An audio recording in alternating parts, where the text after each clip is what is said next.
Today I'm going to introduce you about the mathematics of middle school graders on the first grade, and I will tell you about as academic sites with some kind of words or formulas or figures just like this. Today I'm going to introduce you about plane figure as a title, and usually I will tell you about some polygons and circles and the sector at here, and I will start right now. Firstly, I'm going to tell you about what a polygon is. Do you know what's a polygon? It's a one-sided plane figure on here, which looks like this. Do you know what this shape is? It is called as triangle. I think you guys could know this really easily. But what about this? I'm not good at drawing this kind of stuff, so what this shape's called?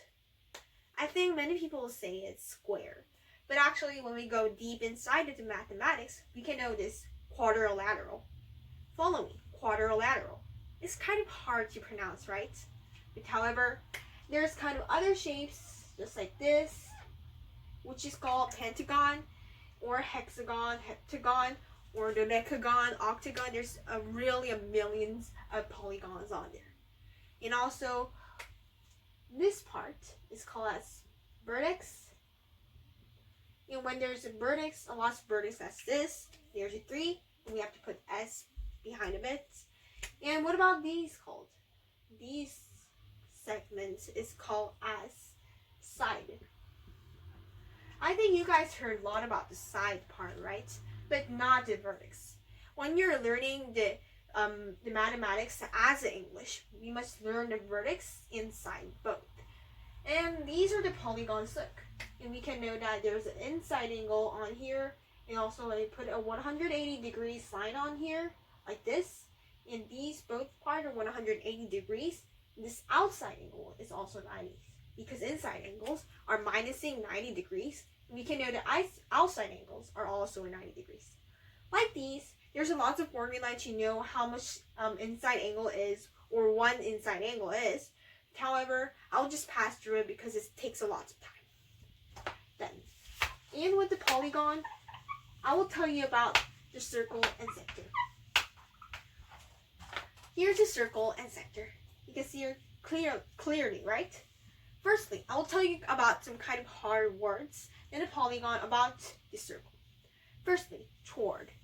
There's a 2-pointed line on here, and when we cross the segment on here, then it's a toward. It is a little bit different with secant on here. Secant is not a segment. It is a straight line that's crossed over the 2-pointed line, but you have to know it's a segment and not, which is called toward and secant. And what about other segments? Let's look at this diameter. Diameter also have a 2-point on here, and also is a segment on a circle. But what's the difference with a toward? There is a spot, the middle spot, the center spot, which is called origin. So, when you have a circle on here, we call this point O as a first name. I will tell you more about these later. However, these diameter is crossing 2 points and origin, and is also one of the toward, but it's the longest toward in the one circle. And also radius. When we divide the diameter into 2 parts, it is called radius. At this. And we use a radius a lot of time when we have to calculate the area or circumference of the circle. And there's also tangent. Actually, let's just pass through the tangent because we have short time, and also you have to know that only one spot on here is this crossing line outside the circle. We have to just pass it because it's not a middle school grade of the shapes just like this. However, let's move to the sector then. Sector right here.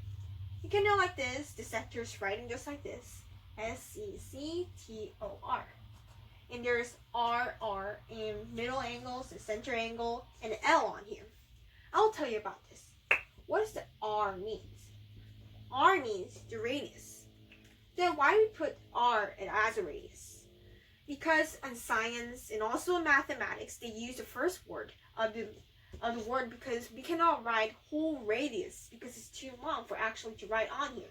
So we put R or H as height, or some kind of S or shape of the sector. We put it just like those on the first words. R, D, or T, kind of those words. It's a symbol of the mathematics. However, when we go to the section more, we can know there's a center angle at here in the circumference. It's the part of the circumference of these circles. So when we know the center angle, that means we can know the circumference of the circle. However, let's look at the whole circumference of the circle. The formula is 2 pi r. You know the r is the radius in multiple 2 and pi. And there's a multiple behind here, but we cannot see it because the middle school it's mathematics. And however, 2 multiple pi multiple r is the circumference of a whole circle. This outside is called circumference. The area, the formula is pi r squared. The square, the 2 on here, which means multiple r and r again, which means the 2r squared. And multiple pi of these, we can know the area, the whole area of the circle. As this, we learned shortly about the circle and polygon about the flame figure. Did you learn a lot? I'm pleased to you to learn English and math both and be really a smart kid. Thank you for listening. Please enjoy. Bye.